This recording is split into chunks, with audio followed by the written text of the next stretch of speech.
Welcome to the Make Your Move Lunch and Learn Wellness Series. At Move Life, our mission is to help you make your move from mindset to momentum. I'm Jason Ibrahim, co-founder and high-performance wellness coach at Move Life, and each episode we will bring you conversations with inspiring guests and wellness experts on our 5 proven wellness principles: movement, mindfulness, nourishment, creativity, and connection. Thank you for tuning in to the Lunch and Learn Wellness Series presented by Move Life.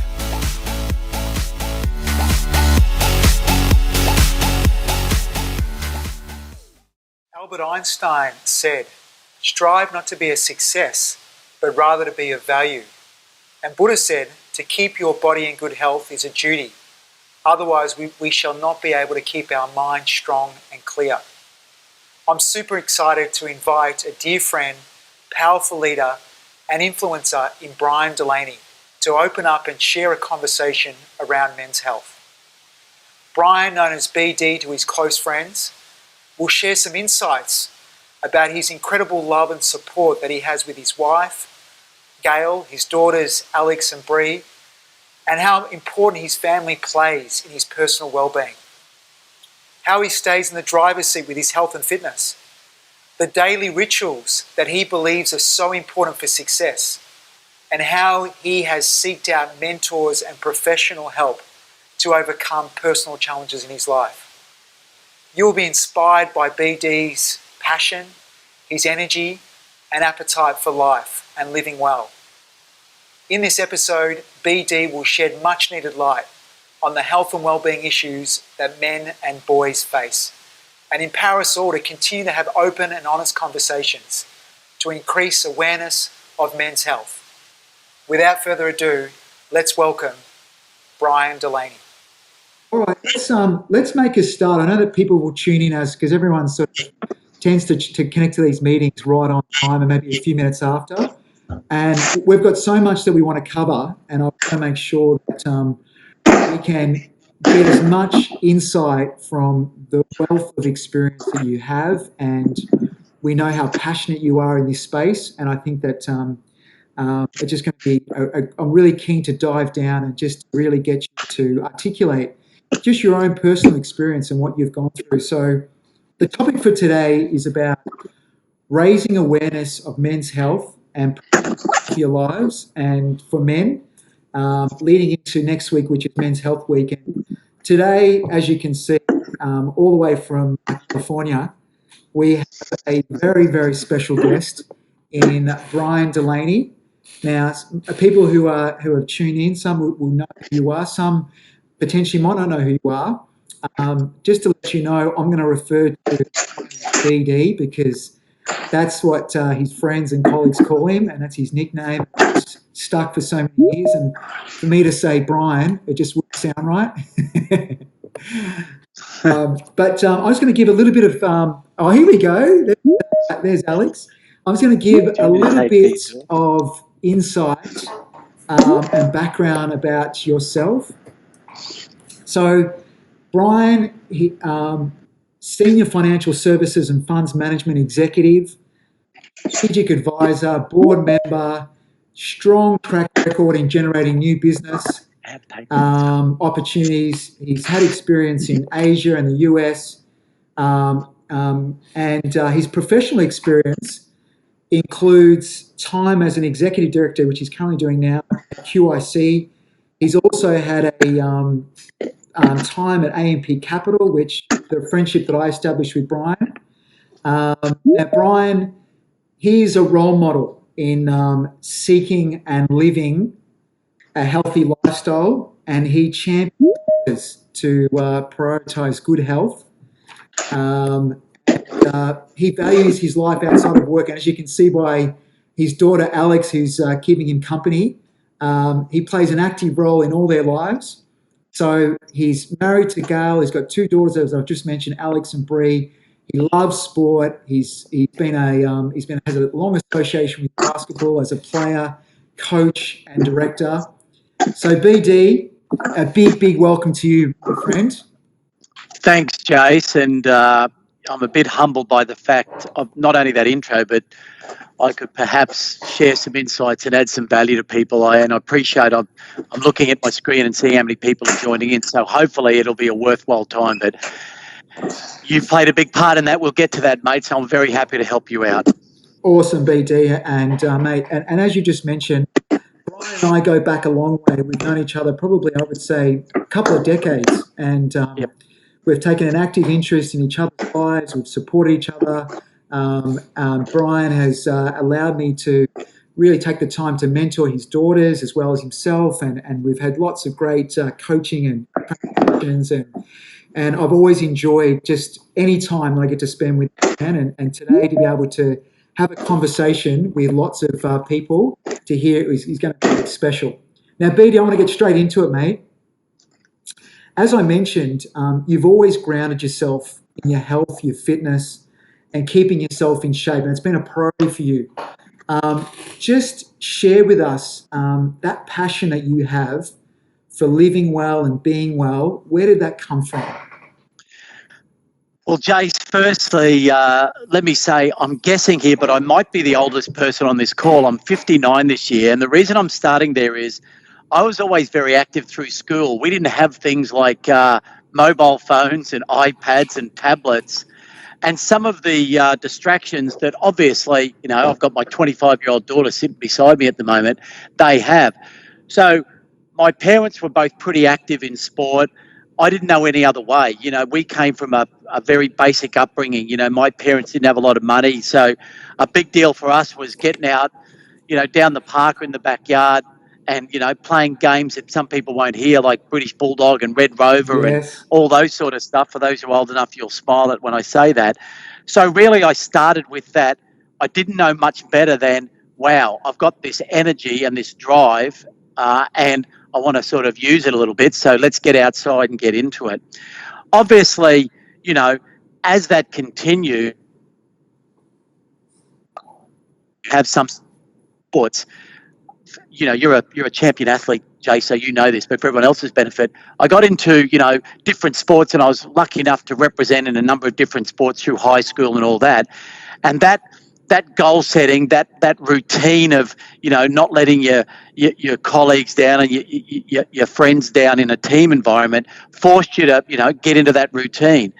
And if there's one message that I'd leave, if you listen to nothing else for the next 40 minutes, routine and habits can be both good and Yes. reinforcing, and they can be bad and they can take away from things.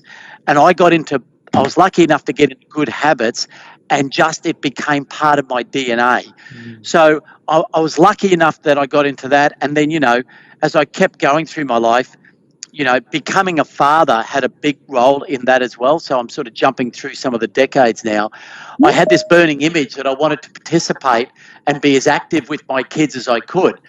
And if I was going to be overweight, not healthy, heart attack at a young age, etc., then that goal, that burning picture in my head wasn't going to be achieved. So, I'm happy to say that was a big motivator as well. And, even as recently last Sunday, we were down at Manly Beach playing beach volleyball with them. And even though I'm, a fairly poor player now compared to them, at least I was out there having a crack. BD, no, we love it. We love it. So just touched on BD about this idea of habits. And, mate, you, like you said, from an early age, you realise that you are a product of your habits and your rituals. And some of them can serve you well and some potentially cannot serve you well.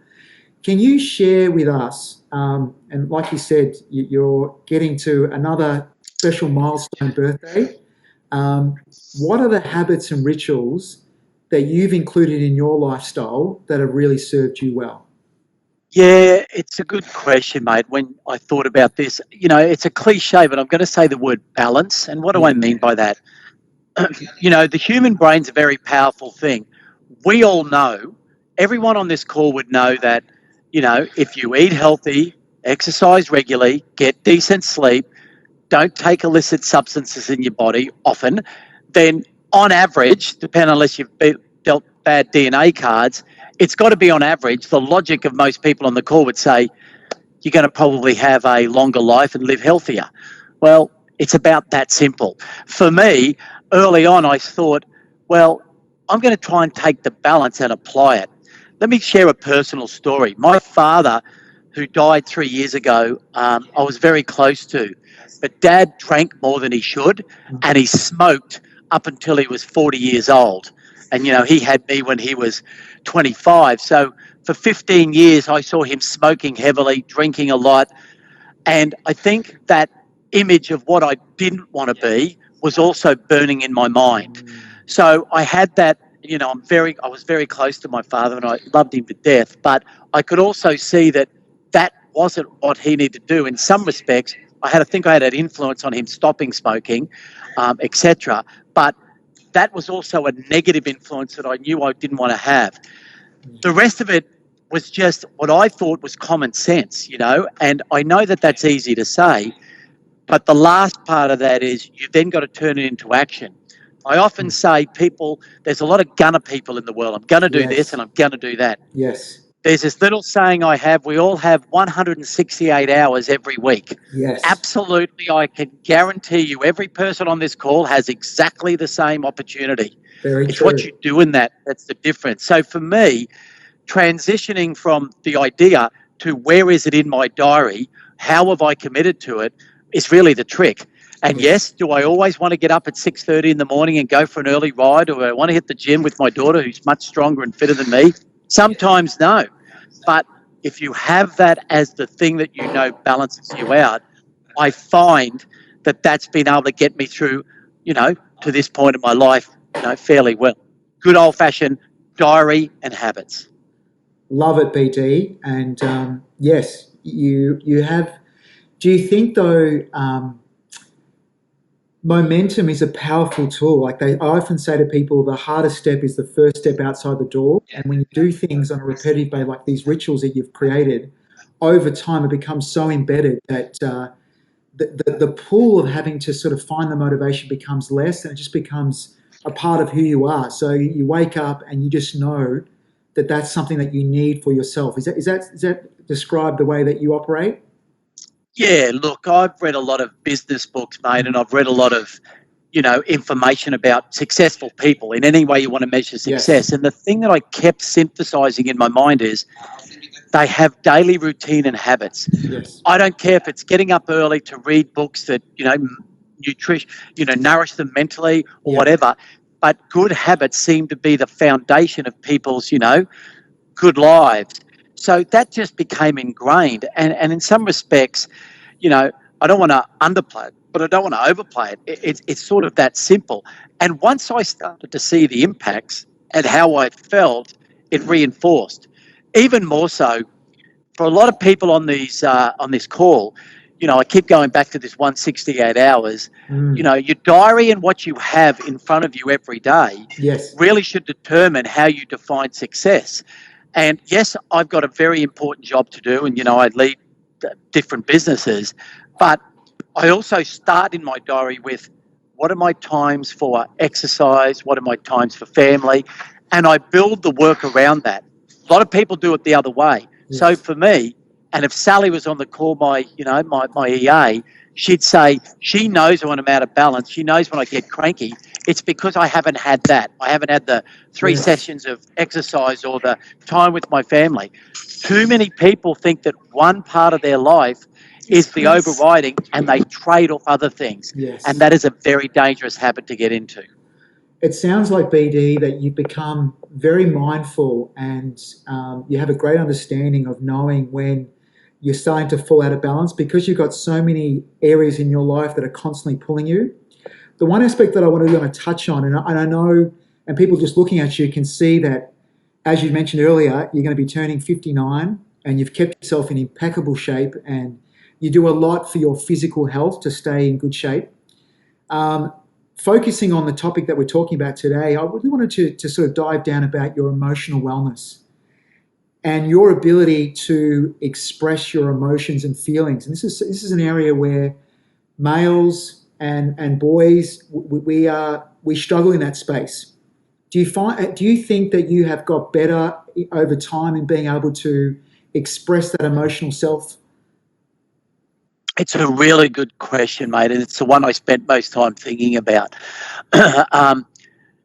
You know, self-awareness is a really easy thing to say, and it's a hard thing to do. I've always realized that I don't have the answers, so I seek out mentors, coaches, more experienced people in this, and I ask them questions. And, you know, before I go into the deeper answer, let me tell you something a little bit sort of crazy about me for everyone on the phone. I'm sure And my you're only keen daughter's to learn. listening, so she'll smile about this. Every year, I set goals in the 5 things that matter to me: health and well-being, career, financial, family, and friends. Love And it. every year in January, the girls stir me up because they say, Dad, what are you setting this year? And some of them, you know, I think a lot of people get carried away that they have to have something, you know, I want to climb Mount Everest. Yes. I want to, you know, I'll never do a triathlon and I'll never be an Ironman like Jason because my knees are shot and I can't run anymore. But I had a goal of swimming 2 kilometres. Jason knows because he's seen me in the pool. I am a hopeless swimmer, but I've stuck at it. And last Saturday I swam 2 kilometres. So I hit that off. Congratulations. That's So, awesome. so these things are ways that I say, how am I getting better? How am I improving? So I just wanted to sort of baseline that. I then realised that I don't know all the answers. So let me share some things. In my physical well-being, every time I'm in Sydney, Jason Ibrahim is someone I go to on a regular basis to work better at training, fitness, goals, whatever. Whether it's boxing in a park, swimming in a pool, in the fantastic AMP gym, that's what I do. In my executive life, I've had a mentor and a coach all my life. Coach that I pay for, or work pays if you're lucky enough, but mentors that you reach out to and they're very, very willing to give you the time, to give you the inspiration to say, hey, maybe I've got some experience here, let me help you. For most people on this call, that might seem a bit daunting to ask a busy person. I've found in my life that most busy people want to give back. They're only too happy to freely give their time and effort. And here's a standing instruction. If anyone on this call wants to reach out to me personally, Jason's got my email, very happy to help you because that's part of what I want to do as I get older, give back. So it's not hard to get help if you want it. And you've got to be strong enough to say, I don't know the answers, I don't have all the solutions, but I'm going to find someone that's going to be able to help me get on that path. So that self-awareness comes from, I don't know the answers, I'll seek out others, and then let's stick at it. Let's have the courage to have a crack at something new or admit that I'm not good at something or I don't know the answer to something and try and get better at it if that's important to you. It doesn't mean that I've been great at everything I've tried. It means that I've had the courage to have a go. And you know what? That's better than not trying at all. Powerful, BD. It sounds like that, like you've described, having these strong support systems in terms of mentors, people that you can speak with when you need to get that support is so important. Knowing you, a big part of your life has been having family, friends, and people around you that have undoubtedly had a positive impact on your overall health. How would you describe how people around you? Like, does it really help you deal with the ups and downs of life? For the people on the call that I realise what I'm about to say, I am so fortunate that I come from a connected family, including our extended family, by the way. There's no breakups. There's been no divorces. And I know that's not normal. I'm not silly. I know what the stats are about divorce. I know what the stats are about family relationships. I know that there's stresses. I know Christmas can be a very challenging time. I, unfortunately, have not come from that environment. So when I talk about family, it is an energy that I get from the depth of love and the depth of relationship, the depth of sharing that we have collectively. But let me say this. We work at that. Yes. That doesn't happen by accident. Yes. We, in COVID, started setting up weekly calls with our family. You know, both of our mothers, my wife and mine, have both recently lost their husband. We lost my father-in-law in January this year. from cancer at nearly 90 years old, very sad. And COVID hits, and all of a sudden, Patricia, her girl's mum, is by herself. My mum's 82, she's by herself. We had to, Alex and Bree helped her with them. We set them up on Zoom, showed them how to use it, kept in. And every Sunday, we had a family call. Not with just them. I'm talking about the whole family. And we went around and how's everyone going and all that. That's an example of the fact that, for me, that is such an important part of my life, such an important grounding. If I talk about my wife without getting emotional, she's just been fantastic to me. Just someone that, we're a yin and a yang, but I just admire so many things about her. And she has taught me so much about, family, caring, and all the things that are important, because I wasn't this person when I was growing up. I was this selfish, look at me, please pat me on the back, look how good I am, please hand me the trophy. And I realised that is going to be a lonely existence. So I was lucky enough I met her at a time where, frankly, she was a superstar and never carried on like that, and I couldn't therefore get away with it as this B grader being married to an A grader. So she's grounded me in so many ways. And then fatherhood has just added the cream on the cake. So I know that's a long answer I've given you, mate. I wanted to give you context, but it's been a grounding that's been, for me, so powerful. BD, it is having knowing you so well and knowing the connection you've got with Gail and your two daughters. It is special. It is, like you said, it's the fact that a person in your position and the constraints that you have with the way that you put so much into your life, the fact that you're so invested, and even the fact that you've had your two daughters spend extensive period of time in the States, and you've done your best to go there and be with them. I think that in itself has no doubt helped you to have the overwhelming wealth that you experience each and every day. But I wanted to dive a little bit further now. I think that for males and boys, the most important relationship is to cultivate in your own life is the one you have with yourself. How would you describe your relationship with yourself? And what I mean by that is you are a high achiever. You set a really high standard, and everything you do, you want to do at the best of your ability. If it's being a father, if it's leading a team, if it's starting a new business, if it's learning how to swim, how do you, what comes up for you in that internal dialogue of day to day? Do you beat yourself up? Are you nurturing? Just because, that's something that we all experience, and we just want to know what's the conversations that you have with yourself on a regular basis? Yeah, gee, that's a good question, and it's a very deep one. And my youngest daughter's studying psychology at the moment, and I find having these conversations with her now that she's getting through it is fascinating. So I learn from the look. You know what, mate? Because I'm old, I remember this great song from Billy Joel called "My Life," and one of the lines of it comes through when it says, "Some things that you can really only call your own are your own mistakes." The words didn't go exactly like that, but if you look up the song, you'll see it. And I got a mindset of I'd rather have a crack at something and fail than not have a crack at all.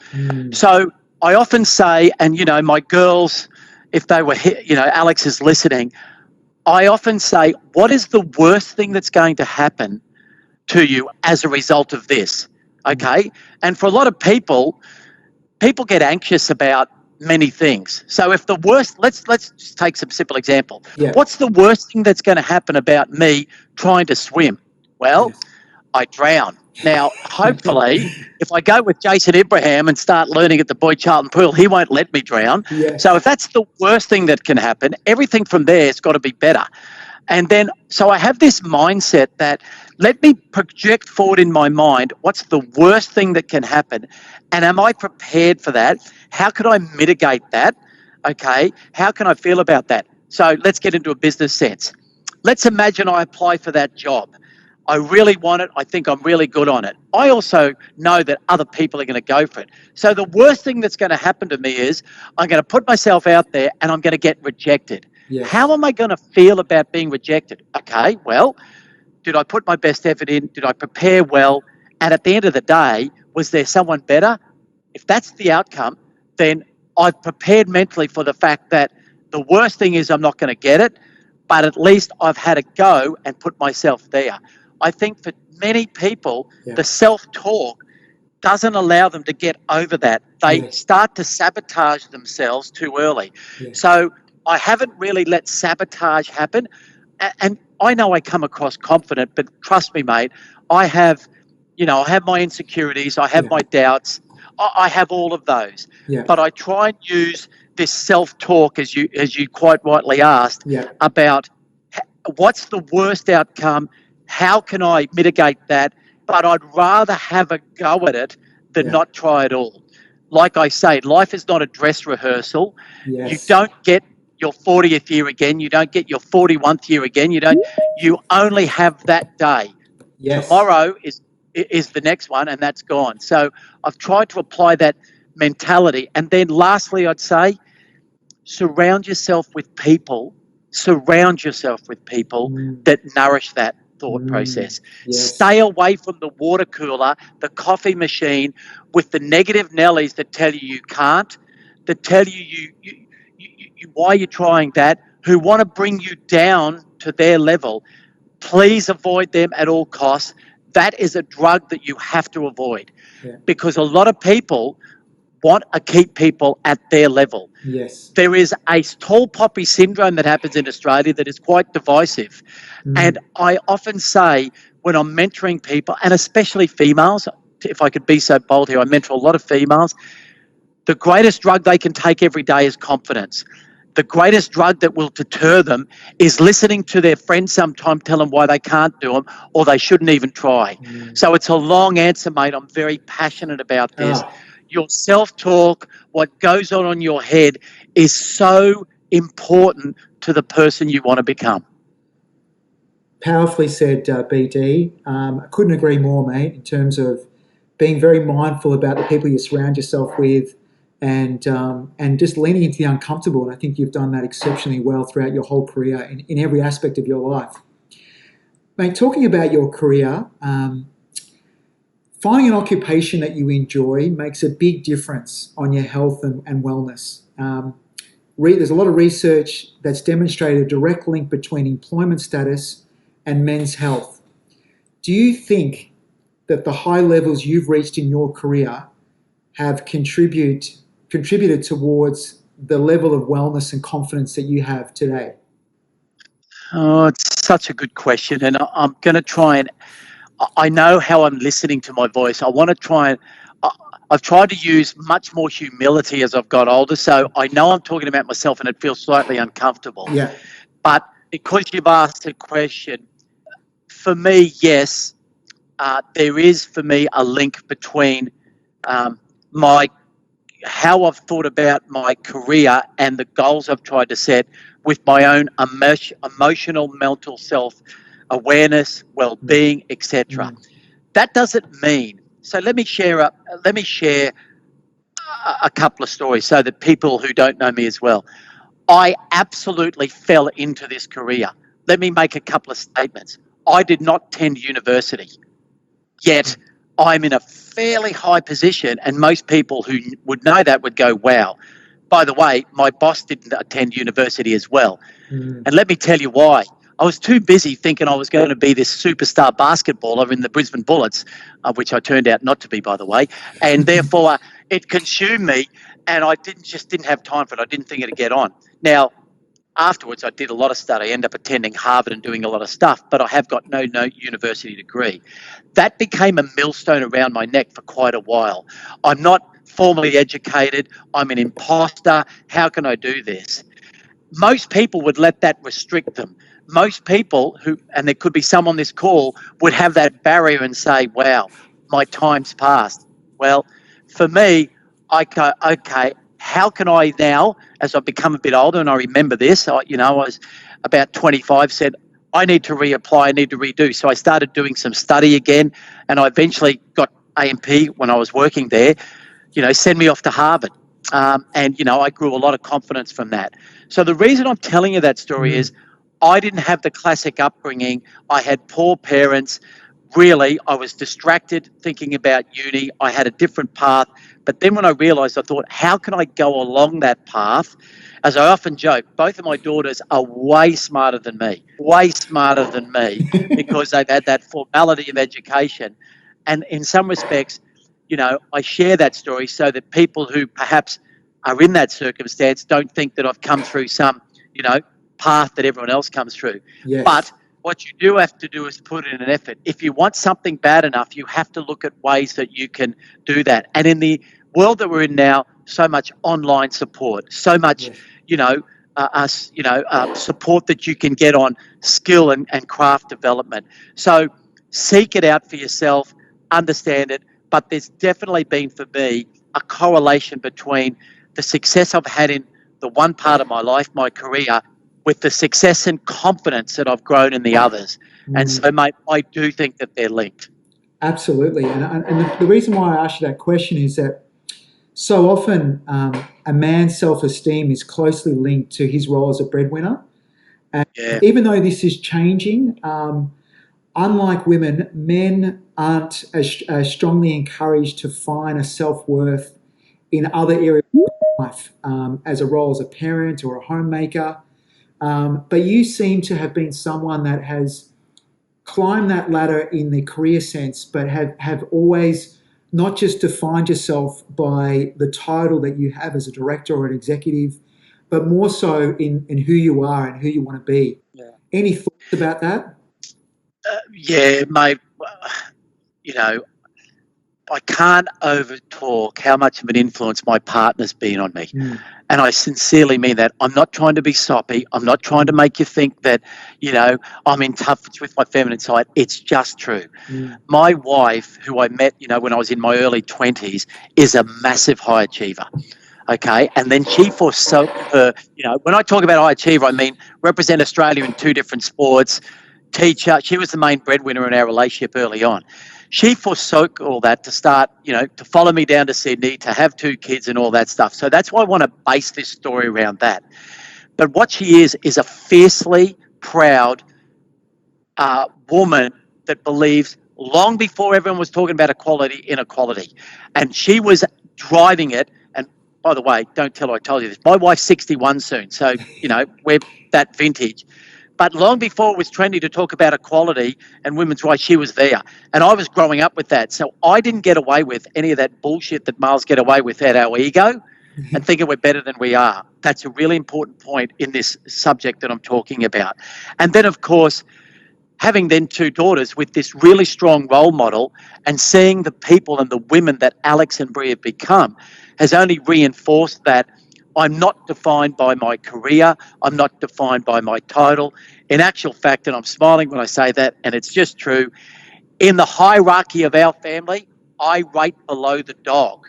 In the hierarchy of achievement and people that have done stuff, trust me when I say this, I'm literally 4th rung. Yes, I know that people might think I'm trying to be soft and soppy, but my girls have done way more than me at the same stage of their lives by multiples, and therefore I've realised that being a good father and perhaps a good husband and a good friend is way more definitive for me than the title.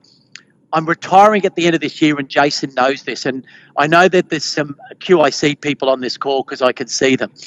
My very good friend is the CEO, Damien Frawley, who played rugby for Australia, and he's done magnificently well. Also, by the way, didn't finish uni, just for the benefit of the story. We often joke that a lot of people want to know us not because of the people we are, but because of the title we have. Some referred power, some influence, and the true people that you're going to have in your life are ones that are post when you have that title. And the reason I'm raising this, mate, is I'm about to enter this world. From next January, I don't have, the luxury of the fancy title, the office, the many people that I have working for me. And it's going to be interesting how I feel about that, but more importantly, how I react to that. And so it's a long answer to your question. I think it's overplayed that men need to be the breadwinner, the dominant force.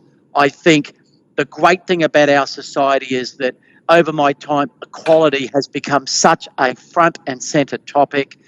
I've got so many women that I work with, that I've worked from.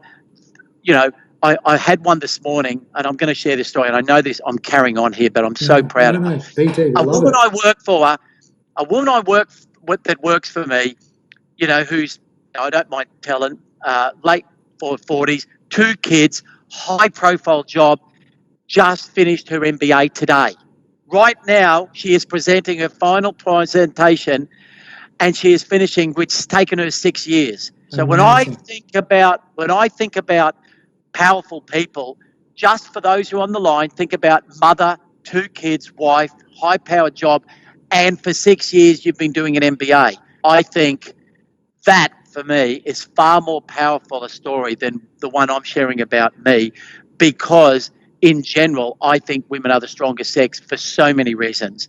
So this view that men are, you know, the breadwinner and the key person, all that, that is a legacy of the environment we all got brought up in, and I'm so glad it's changing. Don't get me wrong, I'm proud of what I've achieved.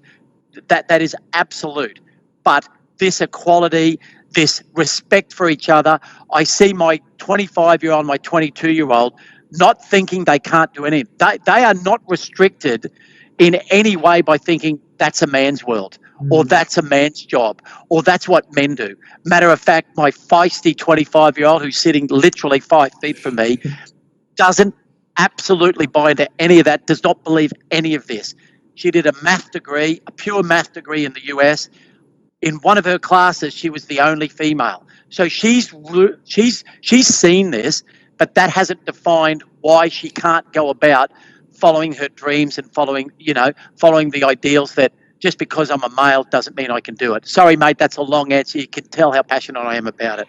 BD, mate, so powerfully spoken, and you are so humble in the sense that there's clearly you have been an incredible role model. You are such a man of influence in all aspects, in your home life, in your work life.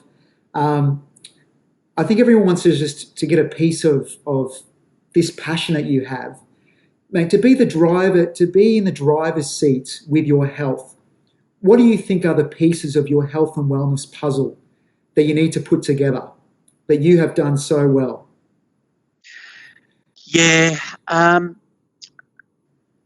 Jason has been, I'm going to reverse this and embarrass him.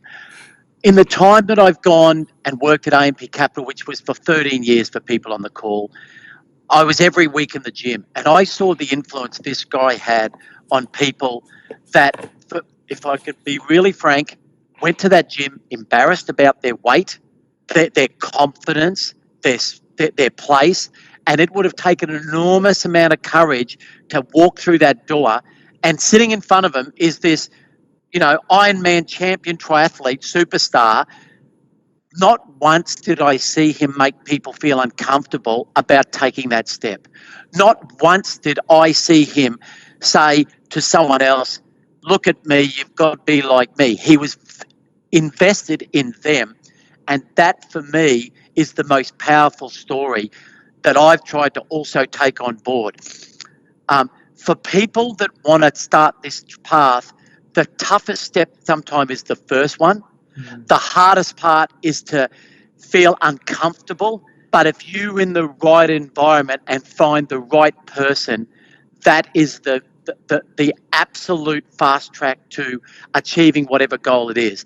And sometimes you might not get it in the first go. Sometimes going to the F45 place may not be for you, or going to the CrossFit gym.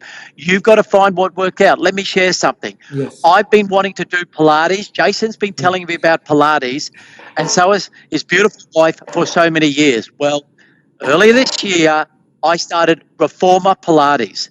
I was the only male in the class, and I was the oldest person by 30 years with bad knees and not really good at it.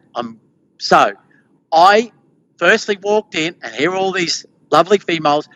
The lady who was the instructor there knew that this was a duck out of water, took me under a wing, made me feel comfortable. The women afterwards said, well done, and all that stuff. And I was terrible. I know I was terrible, okay? But they provided an environment for me that I felt safe and secure and went back. And, other than COVID-19, which then it shut down, I'll be back doing it. So the reason I'm telling you that story is, I went into a space that I was uncomfortable, that I could have easily avoided. I knew I wasn't going to be good at it. Yet the person taking it made me feel so welcome that I went back. That's what I think people have got to find, because that's the path to success in my view.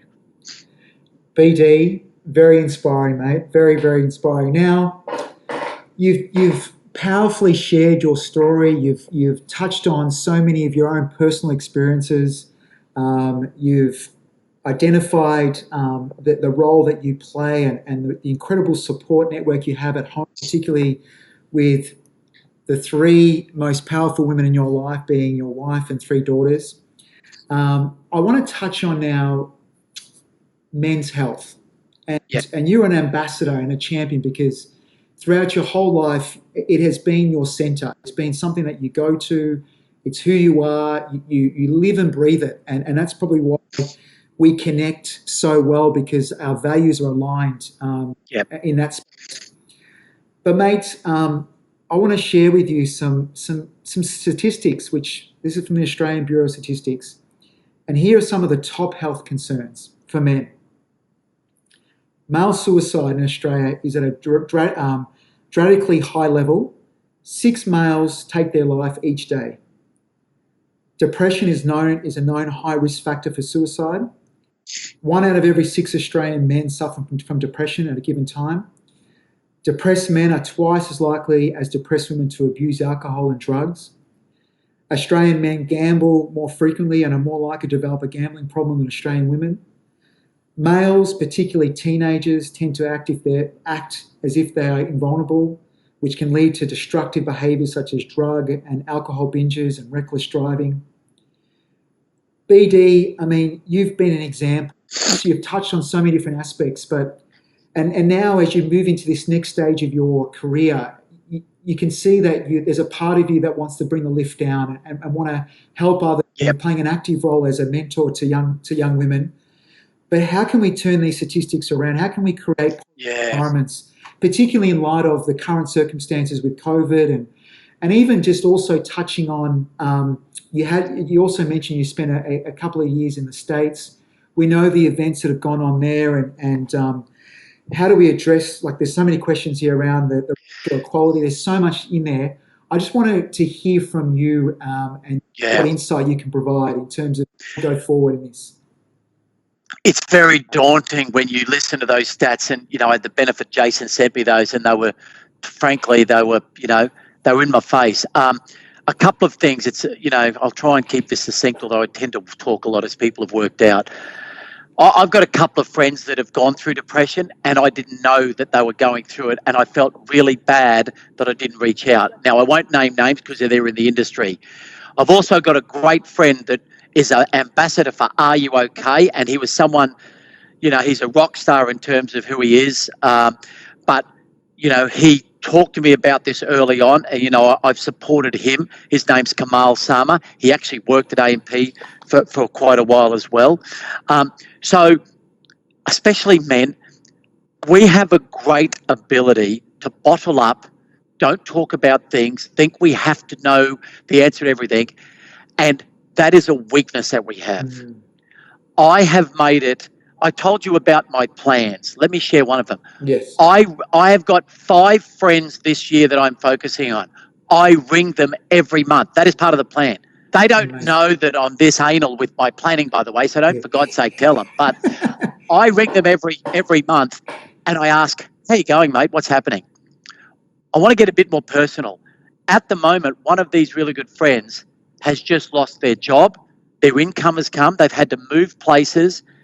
And that's an awkward conversation to have, because he's proud. He's got 3 kids. Our kids are friends and all that. So what do? Do you not have the conversation to say, hey, mate, I know you're going through some tough times. I'm here.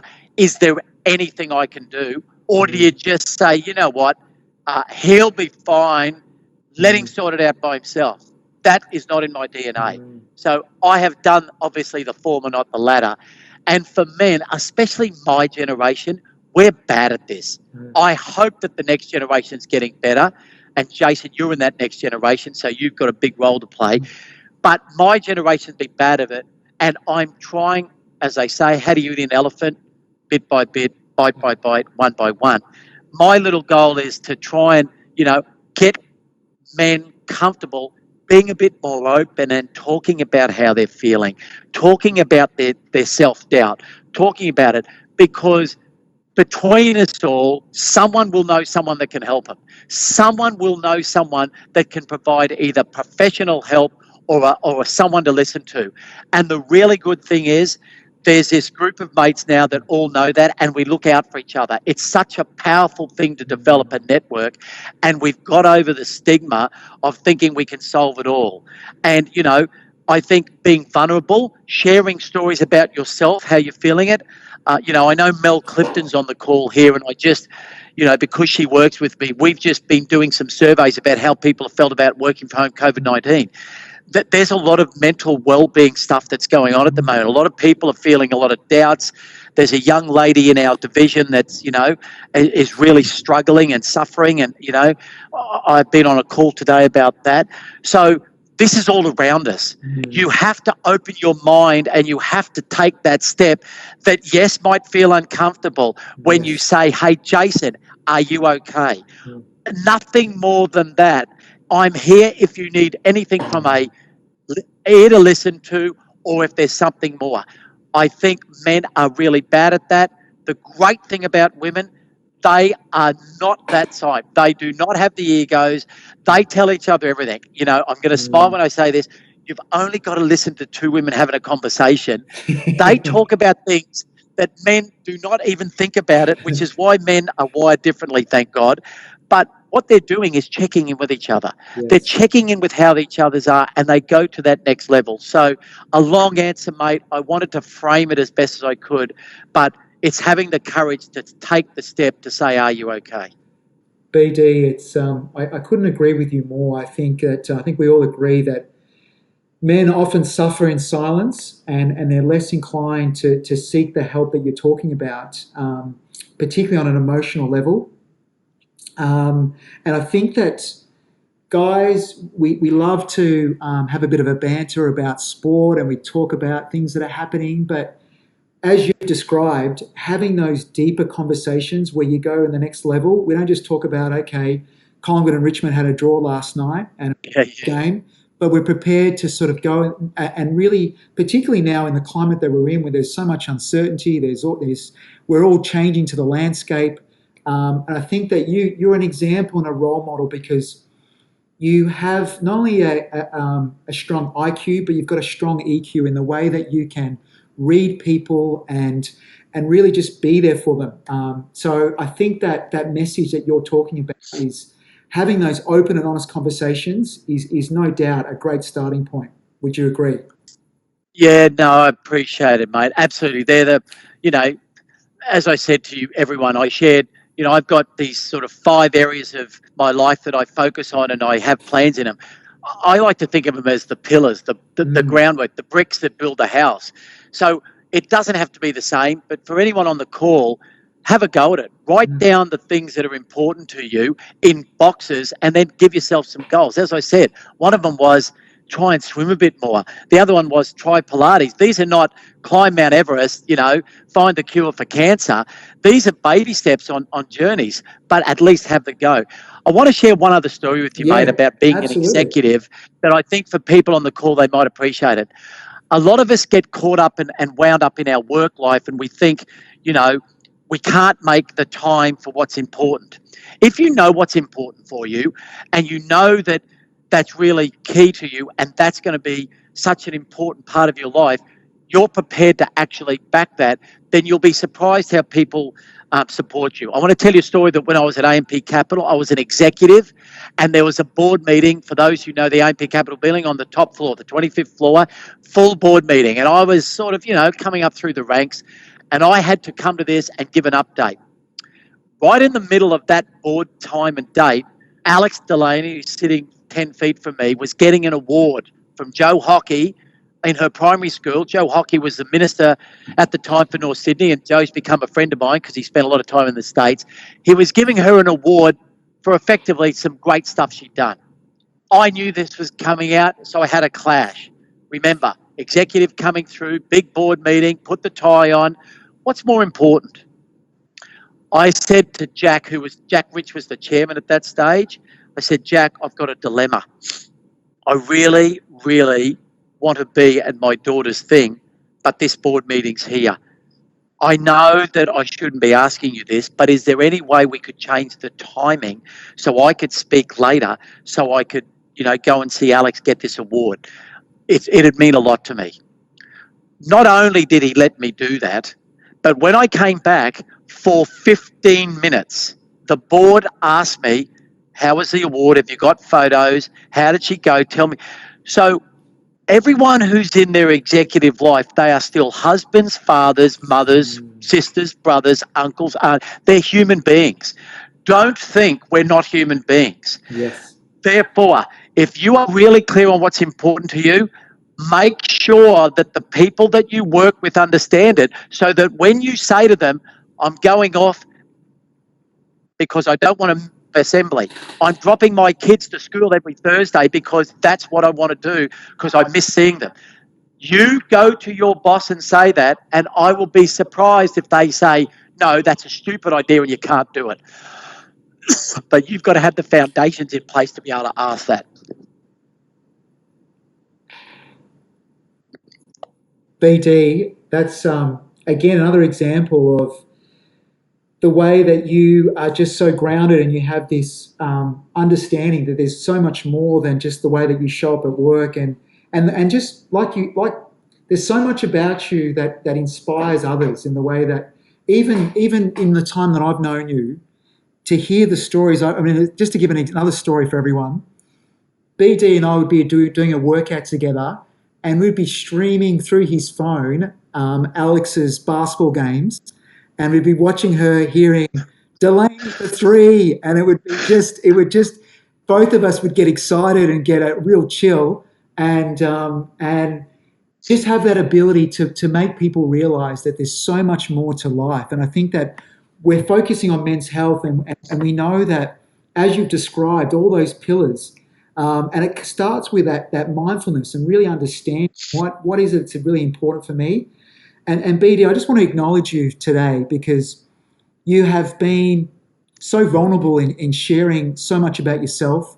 And I know I'm speaking on everyone who has who's on this, who's tuned in today, that we need more people like you in your position to start this conversation and to share your story. And it's that ripple effect of more and more people now will know that we can start to change the way males and boys start to operate and think, and they can start to know that there is people that they can call upon, that can support them, and it is okay to go out and get the support you need.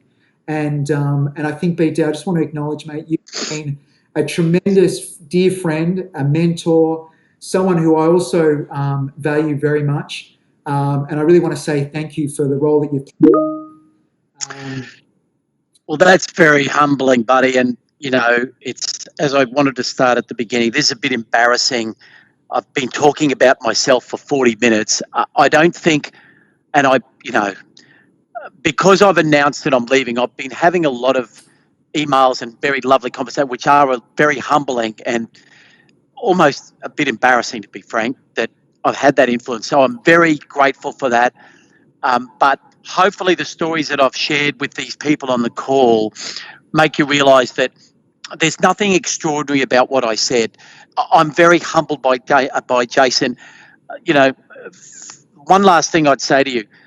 It helps that I'm an extrovert. I'm an actual off the charts in the Myers-Briggs extrovert.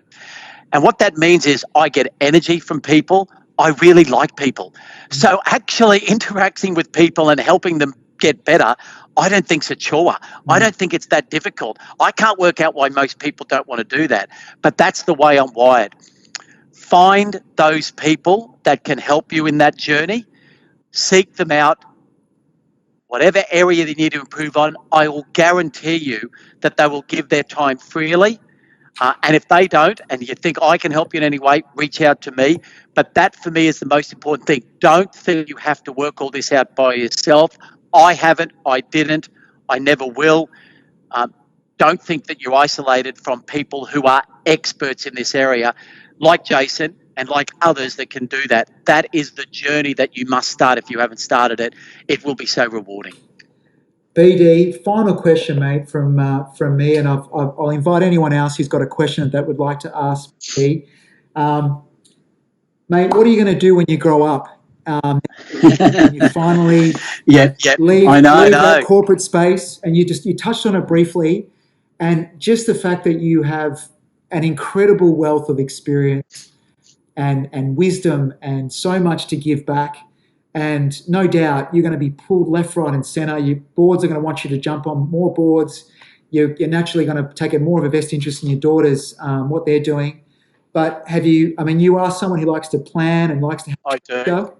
Have you given some thought about where you're going to dedicate your energy? I've given so much thought about it. It's probably driving my wife and my kids sick. But let me tell you something. I spoke to one of my mentors yesterday. And for those on the call that are from QIC, this person's name is Don Luke. He was the chair of QIC. I've known him for 25 years. He is one of my mentors. I love talking to him. And he rang me to say, hey, mate, I read about the announcement and all this. And this guy's the chair of Q Super, was on the board of AMP Capital. He is a heavy hitter, trust me. Yeah. But a friend. And he knows me well. And he said, now, I know how planned you are. Please, God, tell me that you haven't replaced in your mind 5 days with 5 days. Please tell me that you've got some things planned, but you are going to let things come to you so you can judge. And that is what I've tried to do. As much as I've got so many things in my mind, Jason, the things that I know, I'm going to mentor people pro bono, and some people want me to come and work for their firm, professionally, and I'll do that. That is an absolute give back. That is a 1,000%. I'm going to get back into coaching with my wife, young women under 16, under 14 in our local basketball association, because, basketball's done a lot for our family, and that's a give back. I sit on a couple of boards with smart people, way smarter than me, but the big thing that I'm most excited about is I'm going to travel more. I got a bug for that. My wife and I are at an age where we're still healthy, we can do that. As Jason said, my youngest daughter's overseas. We want to go over and spend time with her as she finishes her senior year, watch her play in her final, 3 months, which will be January to March next year. Hopefully US will be open by then, I can fly over. Yeah. So I've got enough plans that I can see. I'm not sitting on the couch watching Ellen DeGeneres, mate, but I've got enough plans that are not so much that I can't have spontaneity and a few things that I can do. My wife's been very patient with me. I don't want to then just replace, 5 days with 5 days and not spend a bunch of time with her. So long answer, mate, but I want to give it context again. BD, no doubt it's going to be it's going to be just as impactful and exciting, probably even more exciting with the things that you can look forward to once you don't have to rock up each day with a suit and tie on and come to work. Mate, there's one question that's come through from one of the guys tuning in, has asked, what is your vision or main message for teenage boys becoming the men of the next generation? What a great question, and I am underqualified to answer it, but let me have a go. Remember, I've got 2 daughters. My sister's got 2 daughters. Actually, my niece just had the first boy in our family, so it's a very strange occurrence that we all have kids. But I was a boy once, and I've got mates that have had them. It's a great question. Let me say this. I think the really good thing for teenage boys now is that they're growing up in a much more equal society, so that they're realizing that girl, that woman that's at their same level, is not the class distinctive that when I was growing up. It was very, very biased to males when I was growing up. So firstly, they are now, will be seeing that there are girls and women, and they will think of them at the same level. I think that's a very important grounding. Secondly, I would hope that they've got access to more role models. I know, because I've got some friends who are teachers and bloody good ones. One of the things that is a downfall of our education at the moment is there's not enough male teachers in our system. There's a lot of females, and that's a good thing, but their role models have to think. So I'm hopeful that there are more males entering the teaching, because I think those teenage years, their role models in the classroom are important as well. And then finally, I'd say, obviously, there's a wealth of information now available for parents to support them. They don't have to work out things by themselves. There's online, there's, research they can do, was much easier to do than when I was growing up. We didn't have any, the internet didn't exist. And so I just say, hopefully my dream and my hope for teenage boys coming through is they've got more networks that they can tap into to really give them that balance and that platform for future success. I think the conversations we have now are much better. I think the courage to talk about, some of these issues with teenage boys with society depression, the stigma's not as much, and I'll be trying to do my bit in that. A number of my, another story very quickly. Yep. A really, really, really dear friend of ours, who I'm going to her place tonight, she lost her husband when she had three teenage boys. Wow. And a girl, and she's raised by herself. She is a god, in my opinion. I get teary every time I think about her. I've been to her 3 sons' weddings. Wow. In some small way, I'd like to think that I was there to step in and fill a bit of that void. And people need to realise that they don't have to have their father as a role model. There can be someone else that they can reach out to. So it's a great question, whoever asked it. I don't think I gave a great answer. I gave the answer to the best of my ability. So thanks for asking it. BD, that was, again, very, very insightful. And I think it's some advice that you've shared. This one final question. I think everyone wants a piece of you, BD, and I understand that you've got so much knowledge to pass on. The next one was, with everything that's been going on in the world, and of course, the 2 big ones have been, of course, COVID and America. This can have an emotional impact and bring a lot of fear and uncertainty. How do you mentally deal with this and coach others to deal with what's going on? Well, that is such a good question. And Mel Clifton's on the line here. So Mel has just been coaching me about this, so I'm not going to embarrass her. But let me just say, I'm going through this as a leader for the first time. I've never worked from home for 3 months, ever. I'm a big extrovert. I'm sitting in my bedroom at the moment, okay? I've got this false background on. And just thinking about a big extrovert that gets energy from people sitting all day on a call, not having that energy. It's been really tough for me, but I know that it's been tougher for others as well. So I think reach out to experts. There are people like a Mel Clifton who works at QIC that are in your HR areas and all that have got much deeper, better research, but also go with what your gut's telling you. It would be simple to say, have more regular conversations with people in COVID because they're isolated. Reach out more. I've turned the volume up on connectivity with my staff. Matter of fact, I'm late for a call. I've told her that I'll be late with my staff regularly, my direct reports, okay? And how you're going, what's happening, how can I support, where's it at? For them to be able to set that guideline. So COVID is something that really I don't think we all have a deep understanding of, but we're starting to get some sense, so please reach out to experts like a Mel Clifton. In relation to the US, I had the benefit of spending 2 years there, and my daughters both went to school there, so I've got a bit of a view.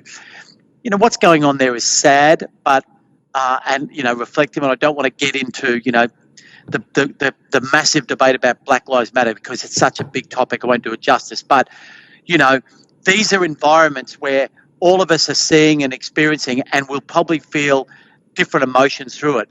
Importantly, for me, I live by this. Reach out to people who are better equipped to help you with that if you're going through those processes, because to think that you can work it out for yourself when you've never been through it before and no experience, it'd be like when I learned to ride a motorbike at 40.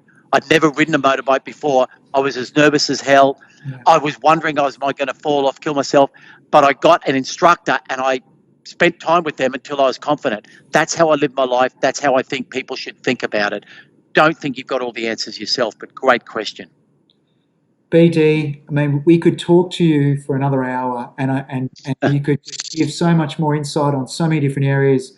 I could talk about leadership. I could talk about how to build business in other countries, and you've just got in terms of coaching. But today, our focus has been on men's health, and you have at the beginning of this when we started today, you weren't going to do this justice. I think that you have taken it to a new level and just sharing your insights, your own experiences, and really just started that conversation. So I speak on behalf of everyone who's tuned in today. Thank you, thank you, thank you. And mate, you are an absolute champion in every part of that word. We wish you well. Congratulations on an amazing career. And no doubt we look forward to hearing the next chapter, which I'm sure is going to be even more exciting. Well done, mate. Thank you. Thanks so much, mate. I appreciate it. And thanks, everyone, for listening in. And as I said, if there's anything I can help with, let me know. Thanks, buddy. I really appreciate those words. Wow.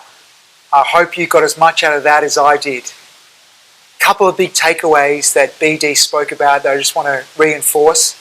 There's actually 5. It's better to have a crack at something and fail than not to have a crack at all. Love that. You don't need to know all the answers. Seek help and get the support you need.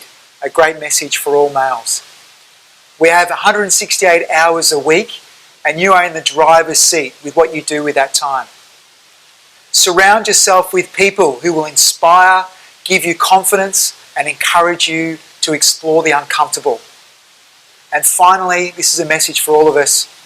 Reach out to 5 people on a consistent basis and ask them that question, are you okay? And be there to listen and help the best way you can. It's up to all of us to continue to participate in open and honest conversations if we're going to change those statistics around men's health and create positive environments where men and boys can flourish with their health. If you enjoyed this episode, please share with someone you think might get value in listening to this conversation, and connect with us via move.life on Instagram, or at Move Life Wellness on Facebook, or at Move Life on LinkedIn. Appreciate you taking the time to listen, and you know what time it is. Time for you to make your move.